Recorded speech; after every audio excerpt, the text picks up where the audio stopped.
Vamos então, meus irmãos, abrir as nossas Bíblias na primeira carta de Pedro. Nós temos já há algum tempo concentrado nesse livro da Bíblia, os nossos estudos neste dia. A parte que nós nos localizamos é o capítulo 2, dos versículos de 11 a 17. Nós, na semana passada, pudemos ir até o versículo 12. Hoje eu gostaria de tratar com você a partir do versículo 13 até o versículo 17, se Deus assim nos der capacidade. Então nós vamos, apenas para efeito de contextualização, fazer a leitura do 11 ao 17 e dar prosseguimento aqui ao estudo conforme nós temos andado e temos procedido.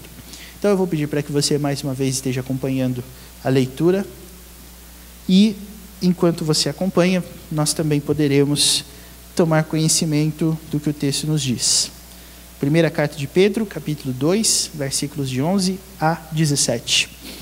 A palavra do Senhor nos diz: Amados, exorto-vos, como peregrinos e forasteiros que sois, a vos absterdes das paixões carnais, que fazem guerra contra a alma, mantendo exemplar o vosso procedimento no meio dos gentios, para que naquilo que falam contra vós outros, como de malfeitores, observando-vos em vossas boas obras, glorifiquem a Deus no dia da visitação. Sujeitai-vos a toda instituição humana por causa do Senhor, quer seja o rei como soberano, quer as autoridades como enviadas por ele, tanto para castigo dos malfeitores, como para louvor dos que praticam o bem. Porque assim é a vontade de Deus, que pela prática do bem façais emudecer a ignorância dos insensatos. Como livres que sois, não usando todavia a liberdade por pretexto da malícia, mas vivendo como servos de Deus. Tratai todos com honra, amai os irmãos, temei a Deus, honrai o rei. Muito bem.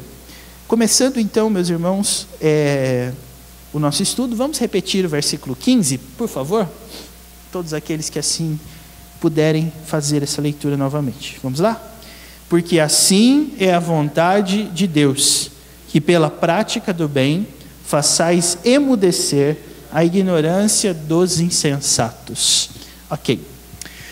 O que está em jogo aqui, meus irmãos, quando nós observamos o que Pedro está dizendo? Novamente eu chamo a sua atenção para aquilo que no capítulo 2 é a tese de Pedro.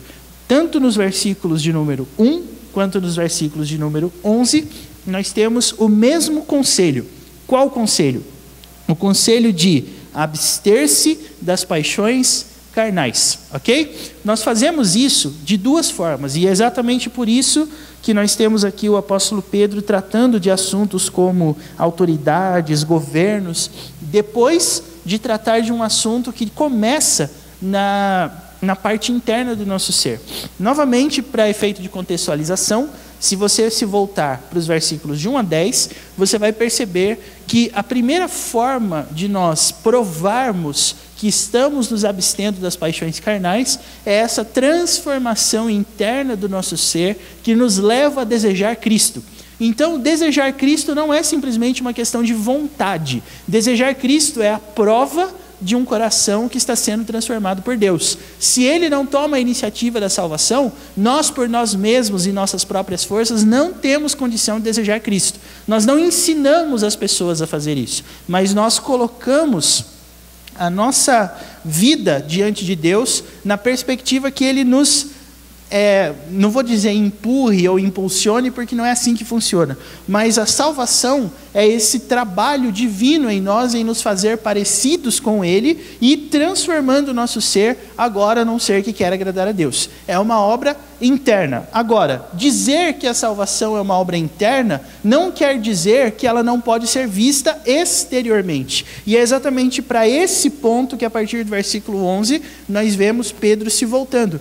Essa obra de despojar-se das paixões carnais que fazem guerra contra a alma, conforme você pode ver aí, é algo que é provado também através da nossa conduta. Então nós não podemos de forma alguma pensar que a obra de salvação é uma coisa que Deus começou no nosso coração, mas que só Ele e nós sabemos. Não é assim que funciona. O fato de nós estarmos, por exemplo, numa igreja onde teremos outros seres humanos ao nosso redor, provará a nossa depravação em algum momento. Em algum momento você vai se desentender, por exemplo, com alguém, devido a uma diferença de visão, devido a uma diferença de procedimento, mas o que isso quer dizer? Quer dizer que a obra da perfeição, a obra do aperfeiçoamento, melhor dizendo, é uma obra gradativa.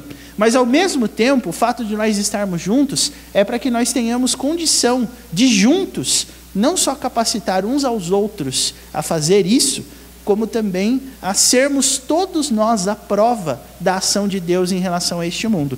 O que Ele faz conosco, então, que prova externamente essa obra interna que Ele começou no nosso coração? Semana passada nós focamos, como nós dissemos aqui, nos versículos 11 e 12. E nesses 2 versículos nós tivemos aqui uma lição: o comportamento mediante os gentios. Essa é a primeira prova da nossa transformação. O que os não convertidos pensam da gente? E aí você vai observar que a abordagem de Pedro é a seguinte: se você tiver um procedimento exemplar no meio dos gentios, o que eles vão fazer? Segundo o que diz o versículo 12. Para quem não estava aqui na semana passada, ou para quem já esqueceu, que às vezes acontece isso mesmo, a gente diz o seguinte: o versículo 12 nos afirma categoricamente que se você for uma pessoa que quer servir ao Senhor no meio dos gentios, o que os gentios vão fazer com você? Falar contra. Se o gentio não fala contra você, é porque ele está... Vamos ver se você pegou a lógica inversa aí. Se o gentio não convertido observa o seu procedimento e não fala nada, qual é a conclusão? Qual é a conclusão? É igual. Então, o que Pedro está dizendo para nós é o seguinte: o que prova o nosso procedimento exemplar é o que os não crentes falam sobre a gente. E é interessante ele se preocupar com os não crentes. Sabe por quê? Porque quando a Bíblia fala, por exemplo, do nosso mundo, a Bíblia não fala coisas boas. Citando um texto de cabeça para você, Efésios capítulo 5, versículo 15, se eu não estou enganado. Diz assim: remindo o tempo, porque os dias são maus. Então, se os dias são maus, o que dizer das pessoas? Se o nosso mundo jaz no maligno, o que dizer das pessoas? Então, todas as vezes que você tiver um não crente olhando para você, é bem digno de nota qual é a opinião que ele vai ter sobre a fé que você serve. Porque se a sua fé, que é diferente da dele, não causar nenhum tipo de impacto visível nele, e ele começar a olhar para você como uma pessoa igual a ele, a sua fé não faz diferença alguma. E aí, gente, nós começamos a desenvolver esse raciocínio de Pedro. Salvação é uma coisa evidenciada externamente também. Não é só uma questão interna. Às vezes nós nos defendemos da palavra de Deus. E por que eu uso esse termo? Porque às vezes a palavra de Deus nos ataca e a gente não aceita esse ataque porque julga que ninguém tem direito de julgar o que está dentro da gente. Só que isso, pela palavra de Deus, é uma coisa que nós não podemos apelar, porque a salvação se prova também externamente, ok? E aí, Pedro, como nós falamos na semana passada, aponta por aí. E existe um segundo caminho, que tem a ver também com a opinião das pessoas, que agora, segundo o versículo 13, é relacionado às instituições humanas. Então, vamos lá. Quais são essas instituições humanas às quais Pedro se refere no versículo 13? A primeira, bem clara que está aí, qual é? O rei, né? O rei, que é uma referência óbvia aos governos que nós temos. Agora, o versículo 14 fala de outro tipo de categoria dentro do governo, que são as autoridades. Governo e autoridade. No versículo 13, a ordem é clara: se sujeite às autoridades humanas. Queria que você me ajudasse um pouquinho. Como é que eu me sujeito às autoridades humanas que estão constituídas sobre mim?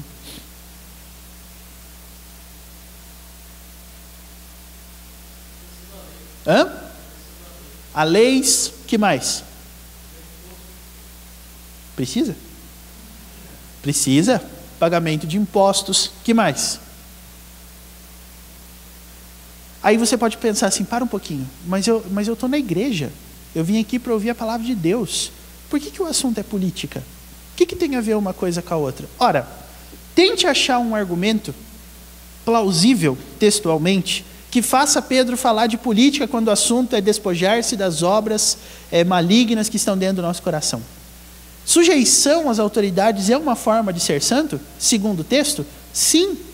E aí eu te pergunto, quando você ouve falar dessas coisas, qual é a sua noção a respeito de santidade? Por acaso a santidade é algo que faz de você uma pessoa tão livre, tão leve, tão solta, como diz, né, na música popular brasileira, que você não tem mais nenhuma obrigação de prestar contas para ninguém? É assim que você se enxerga enquanto filho de Deus? Esse mundo que você está vivendo é um mundo para o qual não existe nenhum tipo de relação com você?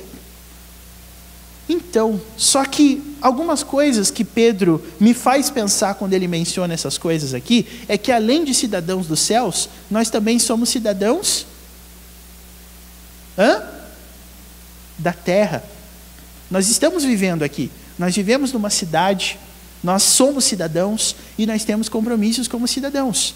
E eu te falo, todas as vezes que você vê a Bíblia falando dessas coisas, a Bíblia não fala dessas coisas como instrumentos diabólicos, mas como instrumentos dele para promover a paz. Eu vou ampliar um pouquinho esse conceito, só para você ter ideia do que eu estou falando. A gente leu Romanos 13, né, e eu queria que você voltasse para lá só um pouquinho, para a gente poder ver mais algumas coisas que a Bíblia diz sobre a questão governamental, né?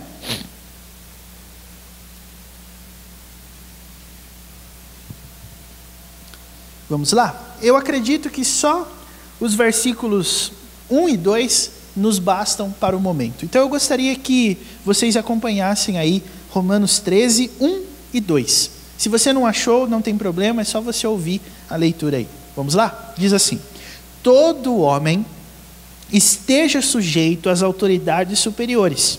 Por quê? Porque não há autoridade que não proceda de Deus. E as autoridades que existem foram por ele instituídas. De modo que aquele que se opõe à sua autoridade resiste à ordenação de Deus. E os que resistem trarão sobre si mesmos condenação. Veja, nós não temos aqui um pressuposto de que eu tenho que obedecer às autoridades se elas temerem a Deus. Mas o que o texto está dizendo sobre isso? O texto. Nós temos que estar sujeito a quais autoridades? Leia o versículo 1 e responda para mim. Todo homem esteja sujeito às autoridades superiores. Quais? Quais? Todas? Olha o que diz a continuação do texto. Porque não há autoridade que não proceda de Deus. Ou seja, o prefeito da sua cidade, o presidente do seu país, o governador do seu estado, ou seja lá o que for, não significa que eu tenho que prestar a minha obediência a ele, se ele puder ser chamado de um irmão meu na fé. Mas se ele é uma autoridade, quem deu essa autoridade para ele? Hein? Deus. É engraçado você observar a Bíblia tratando o governo como instrumento dele, nas mãos dele. E eu vou mais um pouquinho ainda com você, eu vou fazendo de trás para frente agora, tá? Abra a sua Bíblia agora e você vai perceber uma coisa muito interessante. Lá em Isaías capítulo 45. E eu vou dar um desafio bíblico para vocês aqui. Se até o final do estudo alguém conseguir achar, vai ganhar um prêmio do pastor, tá bom? Um dos evangelhos fala que Jesus pagou imposto. Depois vocês procuram aí. Mas por enquanto, abram a sua Bíblia em Isaías 45. Esse texto eu não vou ler. Eu gostaria que alguém de vocês lesse para mim os versículos 1, 2 e 3 de Isaías 45, por favor.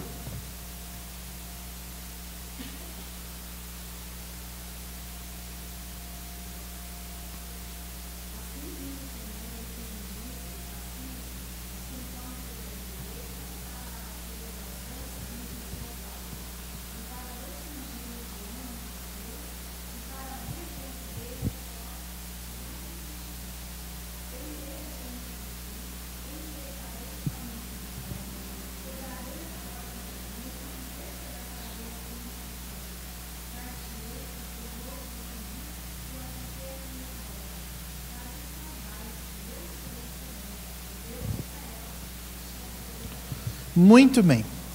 Pergunto a você, quem era Ciro? Você sabe?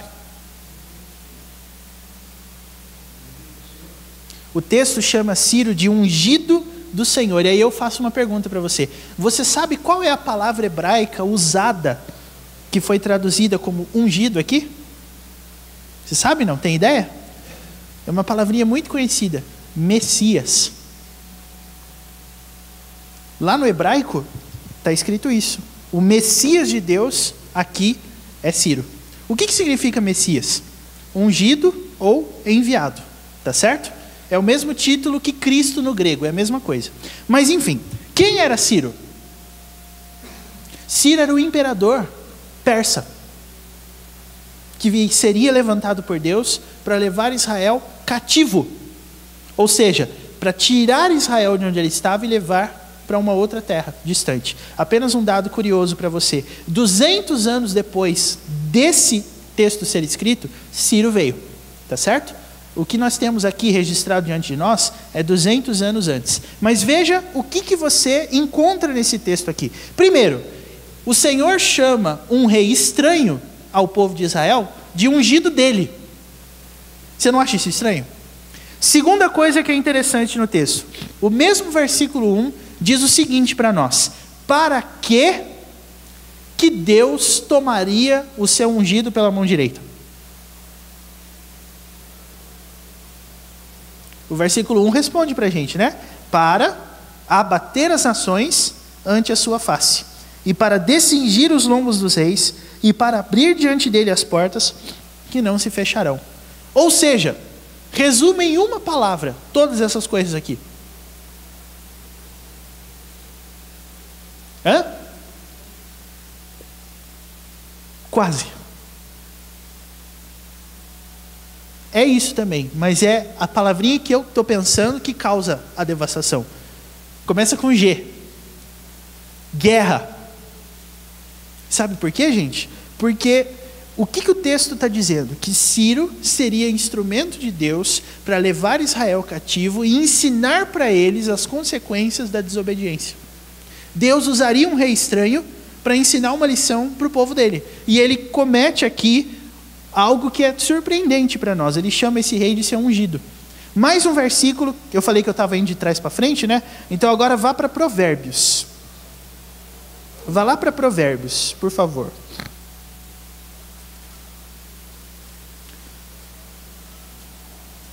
Eu acho que quem já pegou o que eu estou querendo dizer já sabe o que eu vou ler, mas se você ainda não pegou, Provérbios 21. É isso mesmo? É a lógica, né? Provérbios 21, 1.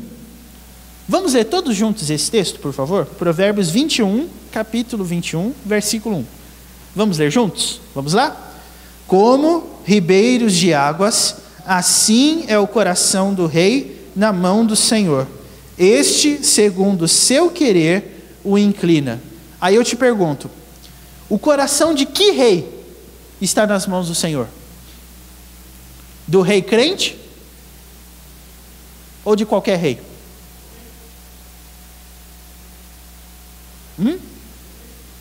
De qualquer rei, não é? Porque o texto não está dizendo aqui, se o rei temer ao Senhor, então o Senhor usará esse rei. Não, mas o texto está dizendo, o coração do rei é como ribeiro de água nas mãos do Senhor. Sabe por que a comparação do ribeiro de água foi usada aqui, não? Porque como é que você faz com que um rio corra pelo caminho que você determinar? É através de todas as obras que se fazem em volta dele para que o rio mude de direção ou não. Se você quer fazer esse tipo de caminho para o rio, você mesmo vai lá com seus instrumentos e cava esse caminho. O texto diz, o coração do rei é exatamente assim nas mãos do Senhor. E o Senhor inclina o coração do rei segundo qual critério? Segundo Provérbios 21. Segundo o seu querer. Então veja, o que eu estou querendo dizer com tudo isso? Nós nunca podemos encarar o governo, meus irmãos, como uma coisa demoníaca. Jamais. Mas o governo é instrumento de Deus, nas mãos de Deus, para promover algumas coisas. E agora sim a gente vai voltar lá para a 1 de Pedro, para a gente poder entender textualmente por que ele está dando tanta ênfase ao governo aqui. E aí você fala assim, mas então por que tantos textos foram lidos? Por quê? Porque eu queria provar para você que quando a Bíblia fala de governo, ela não está falando de algo que você deve fingir que não existe ou deve ser insubmisso. Mas ela está insistindo no fato de que o governo é instrumento nas mãos de Deus. Então, o crente pode falar de política? Eu não sei se você é daqueles que fala que não gosta, que acha chato, mas veja, ser salvo tem a ver com essas coisas também. E olha, a gente, na segunda-feira que vem, vai comemorar 499 anos da Reforma Protestante. E eu tenho tido o privilégio de, pelos meus trabalhos de tradução, entrar em contato com muitos escritos que me abriram os olhos para muitas realidades. Ou seja, Lutero, quando ele começou o seu movimento de reforma, sabe quais foram uma das primeiras coisas sobre as quais ele escreveu? Sobre reis. Porque a teologia de Lutero era extremamente abrangente. Nós, quando pensamos em igreja e em Bíblia, meus irmãos, nós pensamos em salvação. Mas o problema é que a vida nossa, se a gente fosse encarar em termos de pedacinhos, né? A gente diz que domingo é o dia do Senhor, segunda-feira é o dia do trabalho, quarta-feira é o dia do futebol, sexta-feira é o dia de não sei o quê. A nossa vida começa a ganhar vários departamentos. E a gente não usa a Bíblia para explicar todos os departamentos. Agora, a Bíblia tem algo a dizer sobre essas instituições. E as instituições, segundo Pedro, e conforme a gente vai descobrir na história, através dos estudos, que muitos teólogos importantes tinham muito a dizer sobre esse tipo de constituição, nós temos começado, meus irmãos, a entender que o nosso trabalho nesse mundo é muito mais amplo do que simplesmente assistir um sermão. Mas a maneira com a qual nós imaginamos todas as partes constituintes da nossa vida determina também como nós servimos ao Senhor. A sua maneira de enxergar o Estado, o governo, a política, reforça também o seu caráter cristão. Tem uma coisa muito interessante que eu queria trazer para vocês hoje aqui, com a sequência do texto, mas antes disso, eu queria, antes da gente continuar, saber se algum de vocês ainda tem dúvida sobre como a Bíblia enxerga o Estado e o governo. Esses textos todos que eu li eram para a gente ver que Deus usa o governo. Ok? Essa era a minha intenção. Não ficou claro isso ou ficou? Deu para entender bem? Alguém quer fazer algum comentário, alguma consideração, ou tirar alguma dúvida sobre o que nós falamos até aqui? Pois não.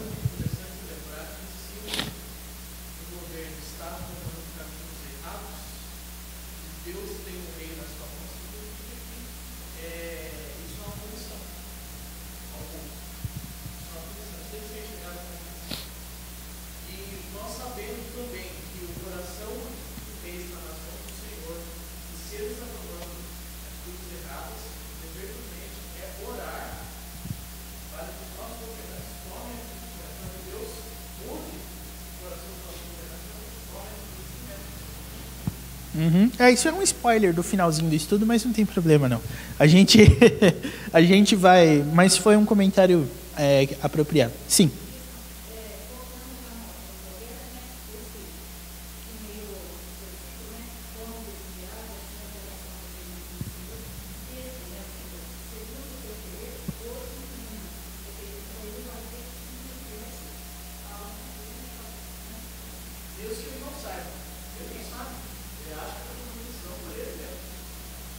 Engraçado que a palavra utilizada aí no versículo 1 de Provérbios 21 é inclina. Ou seja, as decisões do rei são inclinadas por Deus. E se você fosse pegar essa palavra inclinada no ponto de vista físico, ela é assim, né? Ou assim. O que acontece quando você coloca uma bolinha no topo de um terreno inclinado? Ela fica lá em cima? Não, ela desce. E assim? Ela... Não, mas ela... desce. Agora, inclinação no ponto de vista filosófico, o que é? Você vê que é legal a gente viajar um pouquinho, né? Quando você fala de inclinação no ponto de vista filosófico, mental, o que quer dizer? Inclinado é o contrário de neutro. Ou seja, uma pessoa que é inclinada para uma determinada decisão é porque ela tomou uma posição. Ela escolheu aquilo lá porque ela foi levada por critérios pessoais ou externos a tomar aquela decisão daquele jeito. Ninguém decide neutramente falando. A ideia da tábula rasa, que também é uma ideia filosófica, é extremamente furada. Aquela ideia de que cada mente é um papelzinho em branco que as pessoas escrevem. Não. Você já tem as suas ideias sobre as coisas. Quer ver? Brasileiro, inclusive, é muito disso. Se eu perguntar para vocês se vocês são a favor da transposição das águas do Rio São Francisco, vocês são a favor ou contra?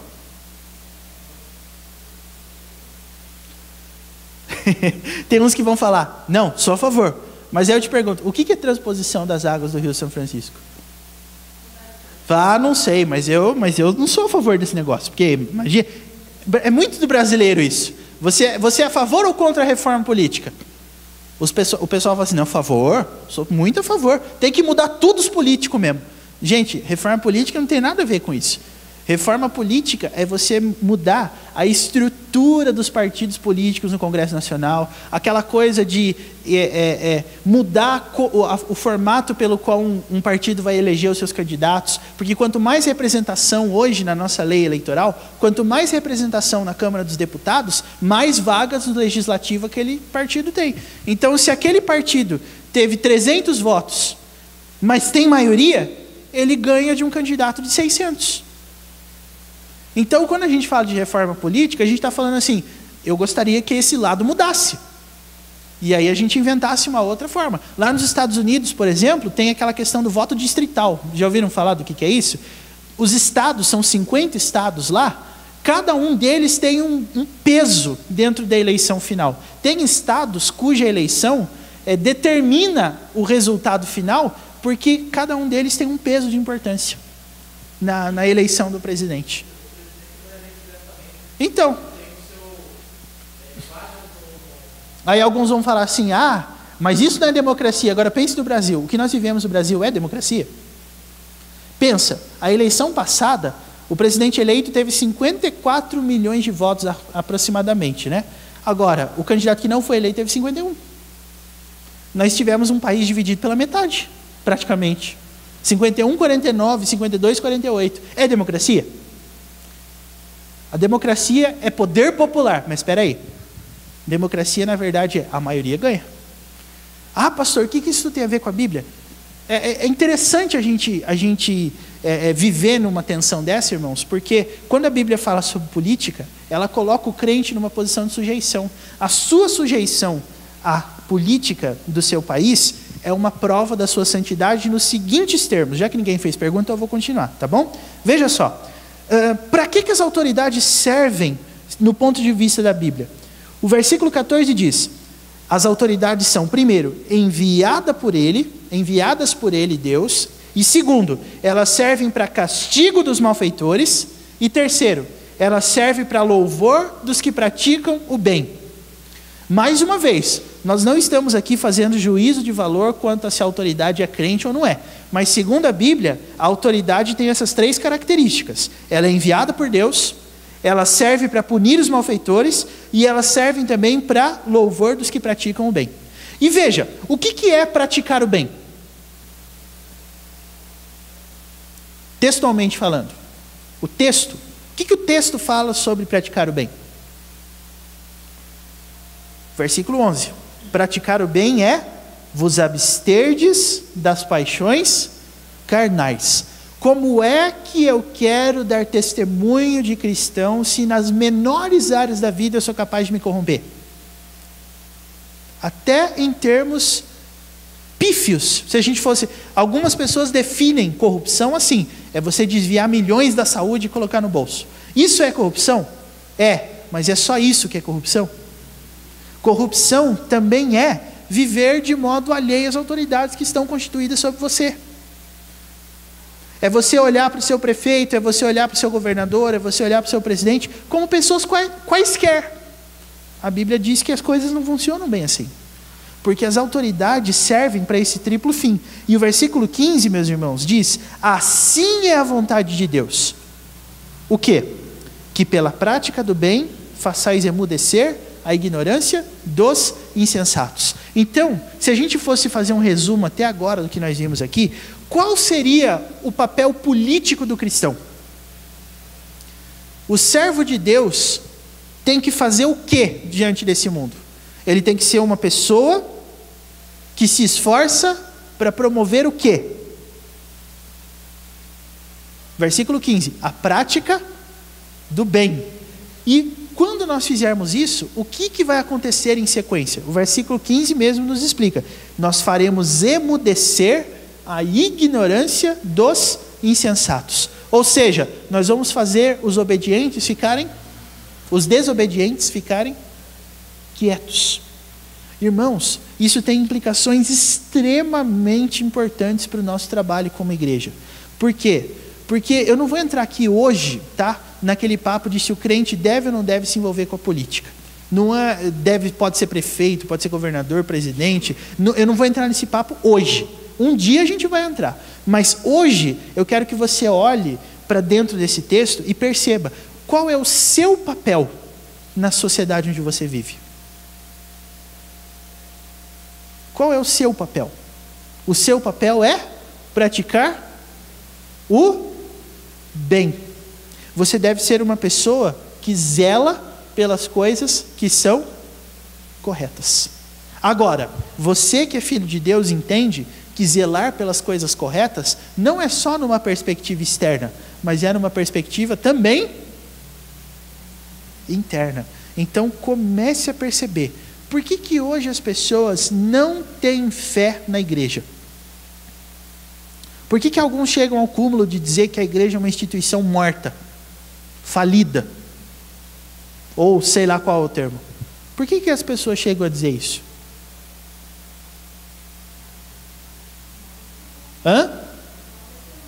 Para mim isso só tem uma explicação: o nosso mau testemunho.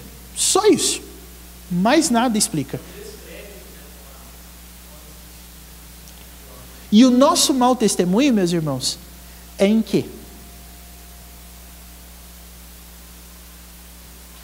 Hein?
Sobre isso tem uma coisa interessante. Margaret Thatcher, conhecida como a Dama de Ferro, né, da Inglaterra, ela disse assim, uma frase que eu nunca esqueci na minha vida, talvez eu até já tenha citado para vocês, em algum estudo: não existe dinheiro público, o que existe é dinheiro de quem paga os impostos. Então, às vezes, quando as pessoas falam assim, fulano de tal político está colocando meu dinheiro no bolso dele. Se você está pagando os impostos, sim. Mas se você não paga imposto, não é o seu dinheiro, desculpa, mas não é. E o que isso tudo tem a ver com o que a Adriana colocou, com o que vocês aqui colocaram? Gente, o versículo 16, para mim, é a chave que abre essa porta. se a minha visão estiver correta, por que o nosso mau testemunho tem dado esse descrédito para a igreja? Porque as pessoas não percebem nos crentes a atitude de submissão. Nós vivemos como se nós fôssemos os reis do mundo. Nós vivêssemos como se nós não tivéssemos que dar satisfação para ninguém. Nós usamos a nossa liberdade para malícia. E você pode perceber, o crente é o cara mais despreocupado, usando essa...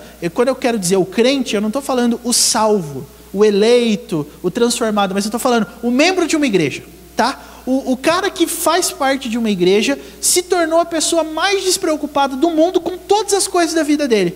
Por quê? Para todas as coisas que a gente pergunta para ele, escuta, por que você faz tal coisa? Ele responde, o que tem? Todas as vezes que você fala, viu, o crente pode fazer tal coisa? Ué, onde que está proibido? Em que texto da Bíblia fala que não pode? Irmãos, isso é típico nosso. E eu não sei se você já reparou, mas os gentios, os não crentes, têm muita mania de reparar nessas coisas na gente. Se um dia eles perceberem um membro de uma igreja num lugar que o membro da igreja não deveria ir, eles vão perguntar, ué, de que igreja será que ele é? Naquela igreja pode tudo pelo jeito, não? Porque esse cara faz isso, faz aquilo, aquilo outro, etc, etc, etc. Então, o versículo 16, meus irmãos, diz exatamente isso. A gente faz os insensatos emudecerem quando a gente usar a nossa liberdade para obediência e não para desobediência. O crente, o membro de uma igreja normal, sem compromisso nenhum com salvação, é o cara mais despreocupado com a vida dele que existe. E as coisas não podem ser dessa forma. Eu já devo ter contado também essa história para vocês em algum ponto. Quando eu era estudante do ensino médio, no 3º ano do colegial, o colégio Objetivo, que hoje é lá na saída, quase para Ribeirão Branco, era lá no centro, na rua Ernesto de Camargo. E uma vez eu estava esperando os meus pais chegarem para vir me buscar, e na frente tinha uma loja de colchões, que eu não lembro o nome, mas tinha lá, na época, 10 anos atrás. E aí tinha um mendigo que resolveu pedir alguma esmola lá naquela loja. E aí aquele mendigo começou a encher tanta paciência que o dono da loja saiu e foi tocar ele de lá. E aí começou uma pequena briga. E aí os alunos foram todos chegando, né, para ver, porque coisa que mais a gente curiosa é briga, né? Então o mendigo começou a gritar, o dono da loja começou a gritar mais, até uma determinada hora que o mendigo parou, olhou bem para o dono da loja e falou assim, eu conheço você, você vai na igreja. Como é que você vai na igreja e não quer dar um negócio para mim aqui? Você tem que dar um negócio para mim. O dono da loja respondeu assim, na igreja eu sirvo a Deus, aqui eu estou trabalhando. Essa foi a resposta que ele deu. Eu não sei qual a religião desse rapaz, nem sei quem ele é, mas aquilo me marcou. Porque aquilo é a frase que resume como a gente vê a vida, meus irmãos. Aqui nós estamos servindo a Deus. Quando a gente sair daqui, nós estamos fazendo qualquer outra coisa. Nós estamos jogando bola, a gente está se divertindo, a gente está almoçando, jantando. Eu não estou servindo a Deus. Então, quando você percebe o apóstolo Pedro tratando desse assunto com aqueles irmãos, ele vê o jeito que vocês se comportam fora, o jeito que vocês se comportam diante das autoridades, diz muito sobre a vida de vocês. Porque se vocês não ligam para autoridade nenhuma, o versículo 16 diz o que você é. Vocês estão usando a liberdade como pretexto para a malícia. E eu vou dar mais um exemplo para você. Por quê? Eu não sei se você já viu essa análise, mas cabeçudos filósofos igual Max Weber dizem que o protestantismo, em especial João Calvino, criou o que nós conhecemos hoje como capitalismo. Não sei se você já ouviu essa crítica em algum lugar, que a reforma protestante nada mais foi do que uma revolta dos burgueses que não queriam mais pagar imposto para a Igreja Católica. E aí eles criaram um sistema de industrialização que ficou famoso no mundo inteiro por ser opressor, por ver o lucro acima de tudo, por dar condições subhumanas para os empregados, tudo para o nosso próprio lucro. Tem muita gente que diz que a reforma protestante causou isso, mas na verdade, o que a reforma protestante causou? Muitos estudiosos afirmam, de forma bem simples e básica, que o versículo-chave para explicar o ponto de vista protestante sobre o trabalho é 1 Coríntios 10, 31. Quer comais, quer bebais ou façais outra coisa qualquer, fazei tudo para a glória de Deus. Então, principalmente nos Estados Unidos, onde a colonização é protestante, é puritana, nós temos nos Estados Unidos hoje o lugar de onde saem as melhores coisas do mundo.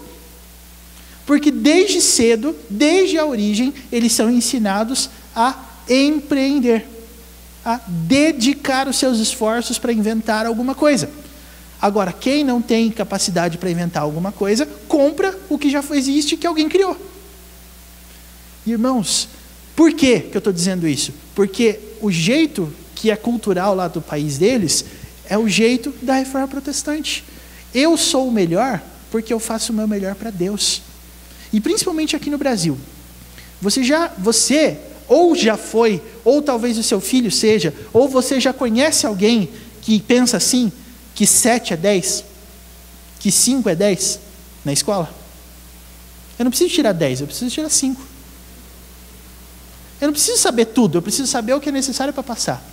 Agora veja o que isso tem a ver com a educação que nós estamos tendo no nosso país.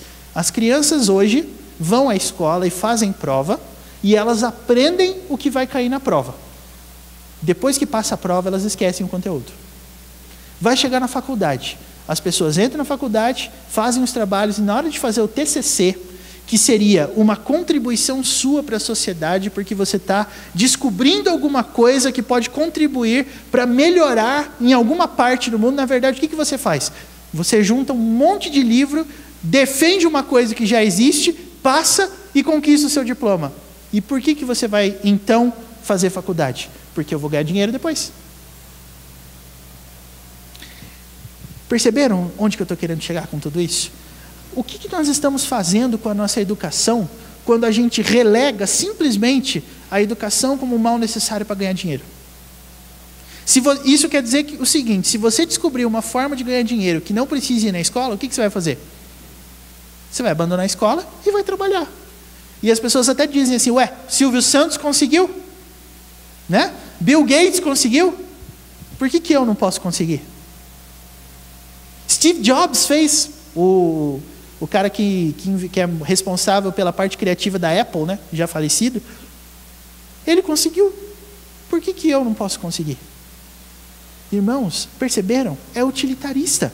A nossa visão é que a gente se vale dos nossos talentos para que aquilo dê ganho para a gente, não para a gente melhorar o nosso sistema de vida. A gente está descobrindo, a gente está orando para que um dia alguém descubra a cura do câncer, né? Um dia, quem sabe, se Deus abençoar, um médico muito inteligente vai descobrir a cura do câncer. Qual é a nossa contribuição para isso? Ah, mas o que eu tenho a ver com isso? Ué, que tipo de pessoa você quer ser em relação à sociedade onde você está? Para que você usa as suas habilidades que Deus te deu? A gente não está preocupado em fazer o melhor. A gente está preocupado em ganhar dinheiro. Irmãos, isso, é claro que às vezes você pode não concordar comigo, mas na minha visão, esse tipo de coisa é exatamente o que o versículo 16 proíbe que a gente faça. É exatamente isso que a Bíblia diz que nós não podemos fazer.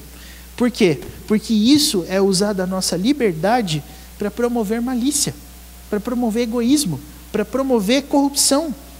Mas a gente não pode fazer isso. A gente deve viver como servos de Deus. Então o que você veste importa? Importa. A maneira que você se comporta socialmente importa? Importa. A maneira que você faz uso das suas habilidades importa? Importa. Por quê? Porque é tudo para Deus. Inclusive a obediência que nós prestamos. E aí vem o finalzinho, que é o versículo 17. Tratai todos com honra, amai os irmãos, temei a Deus e honrai o rei. É interessante as palavras que são usadas aqui, não são? Porque o texto não diz para eu temer o rei, mas o texto diz: honrai o rei. Eu devo temer a Deus. E isso me lembra da história onde alguém pergunta para Jesus assim: é certo pagar tributo a César? Quando chegaram lá para Jesus querendo pegá-lo, porque a resposta era simples. Se Jesus dissesse sim, é certo, os judeus iriam ficar enfurecidos, porque eles eram oprimidos pelo Império Romano. Agora, se Jesus dissesse não, o Império Romano que ia pegá-lo, porque isso seria traição, isso seria insubmissão. O que Jesus responde? Dê a César o que é de César e a Deus o que é de Deus. Ou seja, eu tenho que pagar imposto? Tem. Só que eu não devo adorar o imperador, eu devo adorar a Deus. Então o imposto é do imperador, a adoração é para Deus. Simples assim. Então, o crente tem que pagar imposto? Tem. Tem. O crente pode ficar devendo na praça até as carças? Não. Por quê? Porque isso aqui, meus irmãos, é a gente viver usando a nossa liberdade para promover a santidade do nome de Deus e não a liberdade como pretexto para ser usada para promover malícia. Então você e eu temos muito a aprender nesse sentido, porque essas coisas contam também. E olha, nós estamos falando de um texto do 1º século da era cristã. Nós estamos falando numa época onde o Império Romano estava dominando o mundo. Hoje nós não temos esse tipo de coisa aqui. Mas veja temporalmente qual era a implicação que Pedro estava dando. Às vezes, a gente lê o texto como se ele falasse conosco hoje, e isso nós temos que fazer, porque a palavra de Deus é inspirada, mas observe lá naquele contexto a implicação da ordem que Pedro estava dando. Porque naquela época, os destinatários dele eram inteiramente submissos ao Império Romano. Aquele império opressor que dominava o mundo da época. Às vezes poderia até haver uma conversinha de roda assim, entre os crentes, entre os filhos de Deus, falar assim, nossa, esse Império Romano só oprimindo a gente, não tem como a gente fazer alguma coisa? Pedro diz, honrai o rei. Temei a Deus e honrai o rei. Não faça nada, porque as autoridades são dadas por Deus, até mesmo aquelas que nos oprimem. Ah, é? É. E é assim que a gente prova, meus irmãos, o nosso testemunho. Então, aqui você pode usar essa explicação que foi dada para você se perguntar várias coisas. Por exemplo, greve está certo? Eu não vou responder isso hoje, porque a gente já está chegando no final do estudo. Mas pensa, biblicamente falando, tem como justificar? Manifestações, tem como justificar? Pense, eu não estou dizendo nem que sim nem que não, mas pense. O cenário político no Brasil que nós estamos vivendo está muito acirrado. Eu não sei se você tem esse tipo de receio, mas para 2018, eu acredito que discussão sobre política vai virar briga. Porque os ânimos estão exaltados. É golpe, não é golpe, é certo, não é certo. Vamos ver o que vai acontecer em 2018. Meus irmãos, o nosso testemunho em relação a isso é claro, segundo a palavra de Deus. O crente é um cidadão, o crente deve satisfação às autoridades, por quê? Porque todas elas são dadas por Deus. E elas servem para 3 coisas. Primeiro, porque elas são dadas por Deus. Segundo, porque elas castigam os malfeitores. E terceiro, elas louvam os que praticam o bem. Pedro vai desenvolver isso um pouquinho mais a partir da sequência aqui do texto. Mas para agora, irmãos, qual é a nossa tese? A nossa tese é, nós provamos a nossa santificação através do testemunho externo à igreja também. Você vai entender isso. Depois que a gente falar sobre as autoridades, a partir da semana que vem, no versículo 18, você vai falar agora dos patrões, dos que trabalham para outras pessoas. E aí no capítulo 3, casamento e depois a nossa relação entre nós. Pedro dedica muitos capítulos, parte do 2º e parte do 3º, para dizer que salvação é uma coisa que você prova com as suas relações humanas também. Você não está sozinho no mundo, você não vive para fazer o que você acha certo, mas tem outras pessoas junto com você também. E esse assunto é um assunto que, talvez não hoje, talvez não enquanto falamos sobre isso, mas é algo para fazer a gente pensar. A gente olha para as coisas desse mundo como se elas não tivessem a ver conosco, mas tem. Irmãos, se uma autoridade levantada por Deus está nos oprimindo, o que é isso? Tiago deu essa opinião e a opinião que eu também sustento é castigo para a igreja. Tem a ver comigo, sim. E a igreja, segundo Crônicas, é o lugar para a gente orar, se converter dos maus caminhos, buscar ao Senhor, para que Ele ouça dos céus, perdoe os nossos pecados e sare a nossa terra. Veja como isso é sério. Tem a ver com a gente, sim. Totalmente a ver. Mas para a gente não ficar elucubrando muito mais coisas, vamos encerrar por aqui? Alguma pergunta ou consideração? Pois não.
É,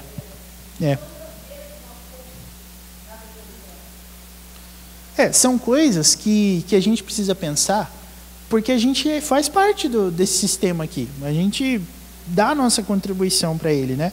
Até, irmãos, uma coisa que essa fala me fez lembrar, o versículo 15 diz que a responsabilidade de fazer os ignorantes se calarem não é da Lava Jato, não é do Sérgio Moro, mas é nossa. Combater a corrupção não é papel do governo. Combater a corrupção é papel do crente. Você vê que interessante. A gente faz isso através do nosso testemunho. Não tanto através da denúncia, mas através do nosso testemunho. Porque pensa, que moral o brasileiro tem para falar de corrupto? Sabe, a gente às vezes quer dar aquela de cidadão super, estão roubando o meu dinheiro, estão asfaltando rua que não precisava e não sei o que lá, mas eu sou o primeiro que passa no sinal vermelho se eu dou com pressa. Eu fico pensando Deus, sabe? Deus olhando assim, falando, ah lá, está lá na manifestação da Avenida Paulista, e lá, saiu sem pagar, dá jeito de passar o metrô e não sei o que lá, entendeu? Fura catraca, fura fila. Ah, mas o que isso tudo tem a ver? É o que diz o versículo 15. Nossa liberdade não é para promover malícia, é para agir como servo de Deus, né? Então, corrupção é papel da igreja. Ponto. Mais alguma consideração, meus irmãos? Pois não. Parabéns, ganhou um espetinho. Muito bem. Um espetinho, viu? Não faz a festa, não. Mais algum comentário, gente? Oi?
Augusto Nicodemos, sempre ele, né? Tem uma frase sobre isso que eu gosto muito. Quando o assunto é caráter, 1 centavo é a mesma coisa que 1 milhão. É caráter, né, gente? E se o crente é aquele cara que acha uma carteira na rua cheia de dinheiro e dá glória a Deus, porque aquele dinheiro vai ajudar ele, onde que nós estamos, né, em relação a isso? Ah, mas o que isso tem? Gente, o que mais me incomoda, na verdade, é a gente enxergar essas coisas como tão diferentes, tão distantes uma da outra. Tem tudo a ver. Pedro dedicou parte da sua carta para falar isso para a gente, porque tem a ver sim. Nós temos que começar a atentar para essas coisas também. Mais algum comentário? Tem tanta coisa, né? A Adriana falou de uma coisa que faz parte da profissão dela, né, que é essa coisa de respeito às vagas e estacionar em garagem e onde pode, onde não pode. Não, mas é rapidinho, né, essas coisas assim, e por aí vai. Tem tanta coisa, né, gente? Viu os nossos vendedores da livraria? Todo mundo que está pegando está pagando, né? Então, parabéns, viu, gente? Vocês estão dando, a igreja está dando bom exemplo em relação a isso. Muito bem.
Não, você tem um monte de coisa, né?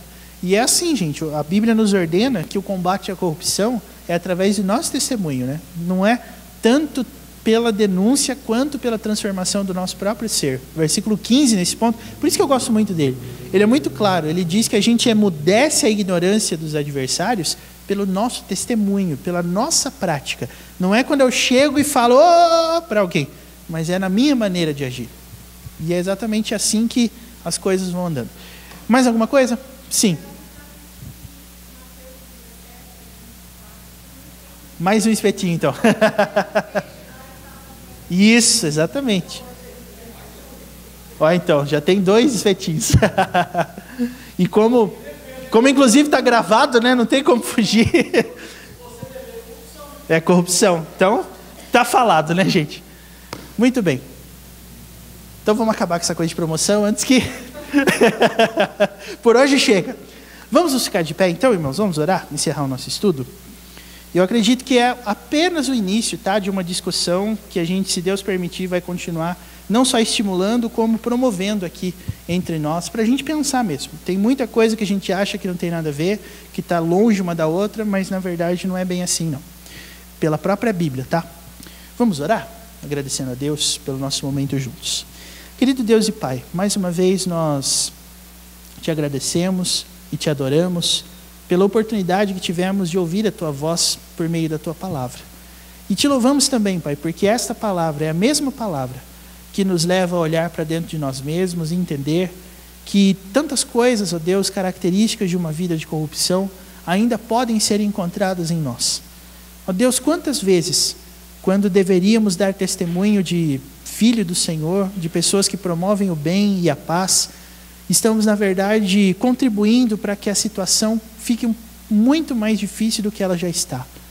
Ó Deus, que a Tua casa, a Tua igreja possa ser renovada, não só na nossa cidade, mas também no nosso país e no mundo onde nós vivemos, para que a igreja do Senhor seja conhecida mundialmente como a igreja das pessoas que querem servir ao Senhor, que usam a liberdade para promover aquilo que Te agrada e não aquilo que desagrada a Ti. Ó Deus, nos livra das atitudes de corrupção. Nos livra, Deus, de sermos escravos do nosso próprio eu, das nossas próprias vontades. E nos ajuda, Pai, em nome de Jesus, a experimentarmos a vida que agrada a Ti. Nos dá capacidade de onde nós estamos, no nosso ambiente de trabalho, tornar esse ambiente um culto ao Senhor, agradável, aceitável e que promova, ó Deus, a Tua glória por onde quer que nós possamos ir. Que o Senhor nos abençoe com relação a isso, é o nosso pedido em nome de Jesus.